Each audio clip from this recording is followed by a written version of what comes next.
La fascinante vie de Louis XIV. Il fut le roi qui régna pendant plus de 72 ans. Un homme qui déclara « L'État, c'est moi ». Louis XIV de France, le Roi Soleil, n'était pas seulement un monarque, il était une force de la nature. Transformant la France en une puissance mondiale et laissant une empreinte indélébile sur l'histoire. Mais derrière le faste de son règne se cache une histoire complexe et fascinante. Faite de pouvoir, de politique et d'opulence. Né en 1638, Louis est venu au monde comme l'héritier tant attendu du trône français. Pendant plus de 20 ans, le roi Louis XIII et la reine Anne d'Autriche n'avaient pas d'enfants. Et la naissance de Louis XIV fut perçue comme un miracle divin. Peu savaient alors que cet enfant allait devenir l'un des monarques les plus puissants et influents que l'Europe ait jamais connus. Mais la jeunesse de Louis ne fut pas faite que d'or et de gloire. En tant qu'enfant, il fut témoin de la Fronde, une guerre civile violente où des nobles rebelles se battaient pour le pouvoir. Imaginez un jeune garçon voyant son royaume plongé dans le chaos, sa famille forcée de fuir. Ses premières expériences ont façonné sa vision du monde. Louis a vu de ses propres yeux les dangers d'un royaume divisé, et cela a éveillé en lui un désir ardent. Contrôler tout et tous ceux qui l'entourent. À seulement 22 ans, Louis surprit la cour française en déclarant qu'il gouvernerait sans Premier ministre. Personne avant lui n'avait osé le faire. Mais Louis était différent. Il croyait que le roi devait détenir un pouvoir absolu. Dans son esprit, il était l'État. Ainsi, Louis XIV commença sa quête pour centraliser le pouvoir. L'un de ses plus grands outils pour y parvenir ? Le magnifique palais de Versailles. Mais Versailles n'était pas seulement un foyer luxueux, c'était un chef-d'œuvre de génie politique. Louis y déplaça toute la cour française, obligeant les nobles à vivre sous son œil vigilant. En les entourant de luxe et en les occupant avec des cérémonies interminables, Louis les empêchait de comploter contre lui. Chaque sourire, chaque révérence, chaque geste à Versailles avait un but précis. Louis devint le symbole vivant de la grandeur de la France. Il embrassait la mode, portant de longues perruques bouclées, des chaussures à talons. Et les tissus les plus luxueux que l'argent pouvait acheter. Bientôt, toute l'Europe chercha à imiter son style. Il n'était pas seulement un roi. Il était un créateur de tendances. Une icône culturelle. Sous Louis XIV, la France devint une superpuissance culturelle. Il s'entoura des plus grands artistes, dramaturges, musiciens et architectes de son temps. Pensez à des noms comme Molière, Lully et Lebrun. Versailles devint l'épicentre de la culture européenne, un lieu où l'art, la musique et la littérature atteignirent de nouveaux sommets. Mais le Roi Soleil ne s'arrêta pas à la mode et à l'art. Il était aussi obsédé par la guerre. Louis se voyait comme un roi guerrier, et sous son règne, la France fut presque constamment en guerre. Il croyait en l'expansion du territoire français et à l'augmentation de son pouvoir à travers l'Europe.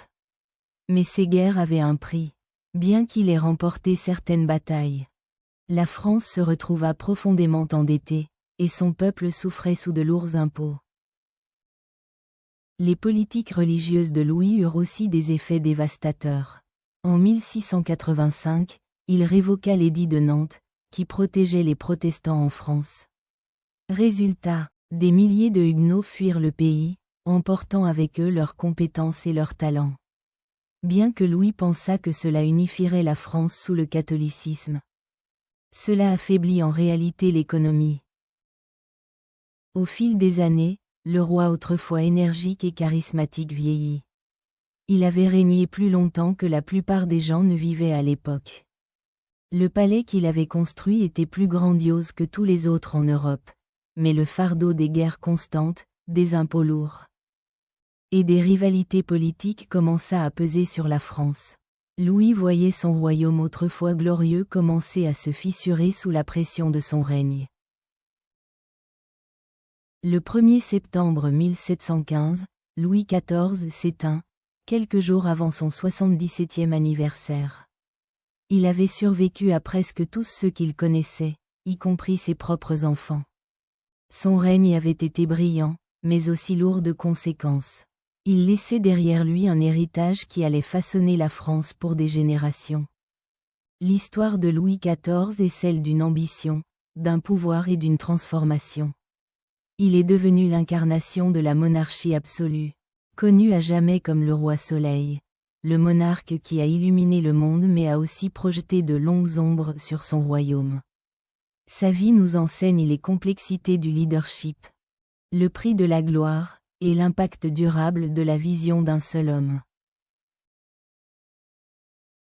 He was the king who ruled for over 72 years, a man who declared, "I am the state." Louis XIV of France, the Sun King, wasn't just a monarch. He was a force of nature, transforming France into a powerhouse and leaving an indelible mark on history. But behind the splendor of his reign lies a complex and fascinating story, filled with power, politics, and opulence. Born in 1638, Louis came into the world as a much-awaited heir to the French throne. For over 20 years, King Louis XIII and Queen Anne of Austria had no children. And when Louis XIV was finally born, the French people saw it as a divine miracle. Little did they know this child will grow up to be one of the most powerful and influential monarchs Europe had ever seen. But young Louis's early life wasn't all gold and glory. As a child, he experienced the front, a violent civil war where rebellious nobles fought for power. Imagine a young boy watching his kingdom descend into chaos, his family forced to flee. These early experiences shaped his view of the world. Louis saw firsthand the dangers of a divided kingdom, and it ignited a burning desire in him to control everything and everyone around him. At just 22 years old, Louis shocked the French court by declaring that he would rule without a chief minister. No one before had dared to do this, but Louis was different. He believed that the king should hold absolute power. In his mind, he was the state. And so, Louis XIV began his quest to centralize power. One of his greatest tools for this, the magnificent palace of Versailles. But Versailles wasn't just a lavish home. It was a masterpiece of political genius. Louis moved the entire French court there, forcing the nobles to live under his watchful eye. By surrounding them with luxury and trapping them in endless ceremonies, Louis kept them too busy to plot against him. Every smile, every bow, every gesture at Versailles had a purpose. Louis became the living symbol of France's greatness. He embraced fashion, wearing long flowing wigs, heeled shoes, and the most luxurious fabrics money could buy.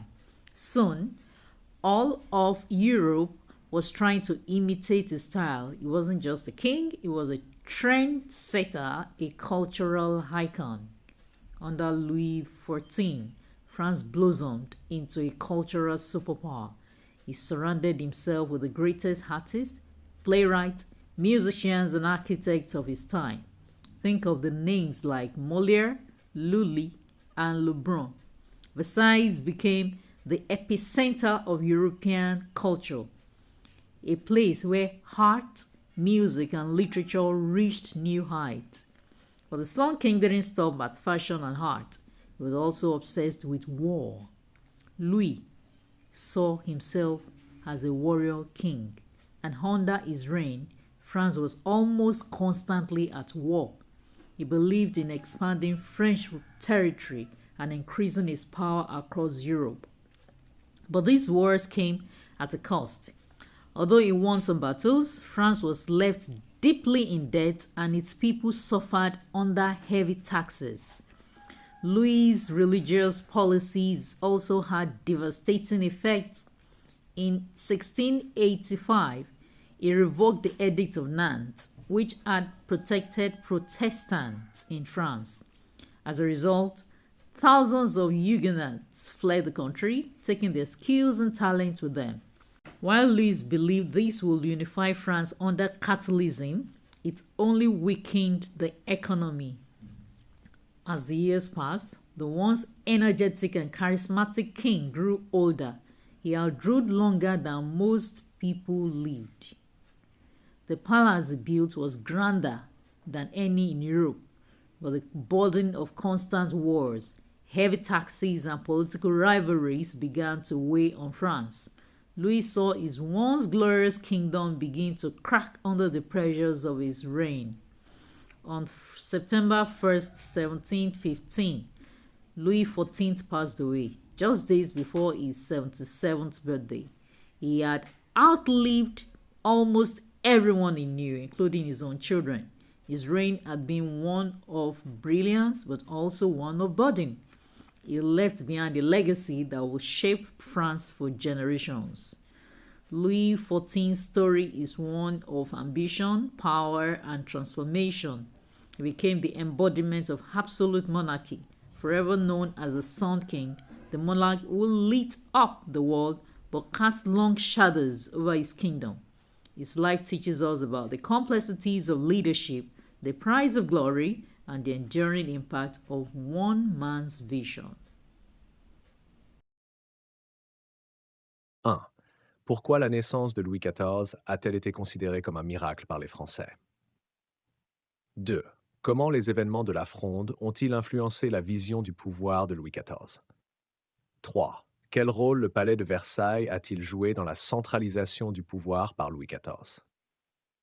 4. Quels ont été les effets de la révocation de l'édit de Nantes sur l'économie française sous le règne de Louis XIV? 5. Comment les guerres menées par Louis XIV ont-elles affecté la France sur le plan financier et politique? 1. La naissance de Louis XIV a été considérée comme un miracle par les Français, car ses parents, Louis XIV et Anne d'Autriche, avaient attendu plus de 20 ans pour avoir un enfant. Sa naissance fut perçue comme un signe divin du destin grandiose qui l'attendait. 2. Les événements de la Fronde ont profondément marqué Louis XIV, car il a vu la noblesse se révolter contre le pouvoir royal. Cette expérience l'a poussé à renforcer l'autorité du roi et à centraliser le pouvoir pour éviter toute future rébellion. 3. Le palais de Versailles a joué un rôle essentiel dans la centralisation du pouvoir par Louis XIV. Il y a installé la noblesse, les tenant occupés par des cérémonies et les éloignant des affaires politiques, ce qui lui permettait de mieux contrôler le royaume. 4. La révocation de l'édit de Nantes a provoqué la fuite des Huguenots, qui étaient souvent des artisans et commerçants qualifiés. Leur départ a affaibli l'économie française, car ils emportaient avec eux leurs compétences et leur expertise. 5. Les guerres menées par Louis XIV ont épuisé les finances de la France, créant une énorme dette due aux campagnes militaires coûteuses. Bien que certaines guerres aient accru le prestige de la France, elles ont également provoqué des tensions avec les voisins européens et une pression fiscale sur le peuple. 1. Why was the birth of Louis XIV considered a miracle by the French? 2. How did the events of the Fronde influence Louis XIV's view of power? 3. What role did the Palace of Versailles play in Louis XIV's centralization of power? 4. What were the effects of the revocation of the Edict of Nantes on the French economy under Louis XIV's reign? 5. How did the wars led by Louis XIV affect France financially and politically? 1. The birth of Louis XIV was considered a miracle by the French because his parents, Louis XIII and Anne of Austria, had waited over 20 years to have a child. His birth was seen as a divine sign of his destined greatness. 2. The events of the Fronde deeply influenced Louis XIV, as he witnessed the nobility rebel against royal authority. This experience pushed him to strengthen the king's power and centralize authority to prevent any future revolts. 3. The Palace of Versailles played a crucial role in Louis XIV's centralization of power. He moved the nobility there, keeping them busy with ceremonies and away from political matters, which allowed him to better control the kingdom. 4. The revocation of the Edict of Nantes caused the Huguenots, who were often skilled artisans and merchants, to flee France.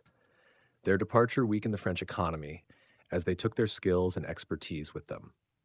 Number 5. The wars led by Louis XIV drained France's finances, creating massive debt due to the costly military campaigns. Although some wars increased France's prestige, they also caused tensions with neighboring countries and placed a heavy tax burden on the people.